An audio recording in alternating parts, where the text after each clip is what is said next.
How you doing? Those that don't know, my name is Brian Buell. Welcome to this old bike shop. So we have decided to knock a wall down in our shop area here and remove the floor because we need more space.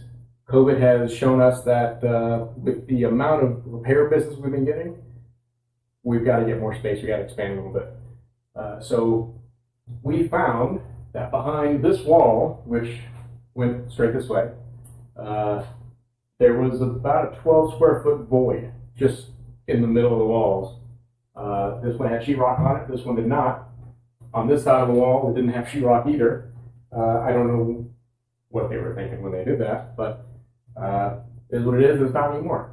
So we have removed the wall, we have removed the ceiling out of it, which was empty, so we sheetrocked the ceiling. You can see that. And then we have a little bit of wood behind this here, so we can maybe screw in a repair stand. This will become my dedicated wheel building, wheel trimming, and suspension workstation. I've got a nice big ugly hole that I created here. I didn't make that one, that's not my fault. This one, I decided we're going to do a kind of a rolling cabinet, I guess, or more sliding, lighting, whatever. So right now I've got 4 drawers that I can use that are flush with the wall. And then when it's done, ultimately it's going to mount the wall to a stopping point where I have a countertop I can use when needed. Otherwise, it would slide right back in the wall and take up less space, so we're not crowding an already small shop space.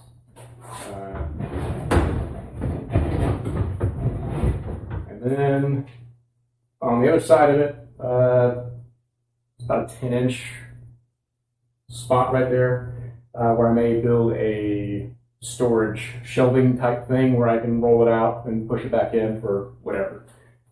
Here, with this nice hole that was already here, I found out that a little parts organizer will fit perfectly right here. So I can put all the nipples and little things I need for suspension or wheel stuff right there. And then the floor, I hate these floors. I hate doing the floors. The floors look really good.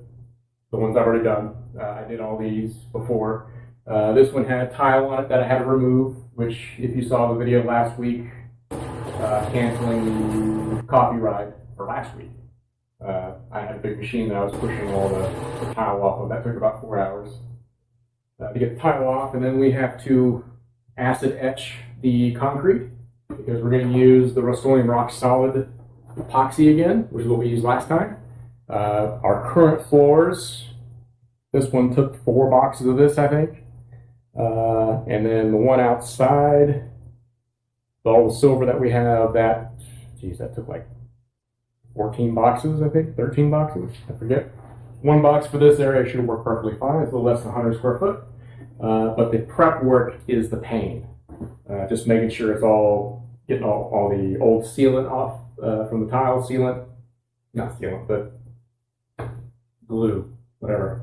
Getting all the glue up. And then prep the concrete with the acid etch lid in here, which I did not use last time because it's such a big space that I did last time. And I couldn't control water because you don't want to get water in here. So you have to use the acid etch, you have to have water with it, and you have to rinse the water off too. So since this is a smaller space, I think we can control the water a little better. And we'll use acid etch versus me going and renting a concrete grinder again. That was a bitch of a day. I don't want to do it again, but if I have to, I will. So, and then once all that's done, this should be nice and pretty. We'll put a little rounded corner here, mud up and tape and mud all the ugliness of the sheetrock. Paint it in our shop colors, which is the gray, the red, and the tan. Bonsai, if you didn't notice. And then we may do like a bonsai fat head right here. If you know what that is, just a big decal right there. It looks pretty cool. Or maybe something else, I don't know. And then we'll add in another true repair stand, because right now we're working with a floor stand here, which is in the way of everything, and the double floor stand, which I typically use, so I can work on 2 bikes at once, or we can have a second repair mechanic working at the same time. So now that we have more space on the ground, especially removing the platform that used to be here. If you saw in the videos, you may have seen bikes like on the back wall like this. So that bike storage is gone. We need more. All of those bikes out there on the rack, those are all repairs. And this is light. Before, every single one of those racks was full. And each one of those will hold 18 bikes. So I've got about 36 spaces for bikes, which should be new bikes, but because I still can't get new bikes yet, they're full of repairs. So once we get new bikes, we will have to work on our storage space that we have on the other side of the building. If you haven't noticed, if you have been to Bonsai, you may notice that we have 2 spaces in this building that are separated. We have this one, which we've been operating out of, and we have a storage space on the other side of the building.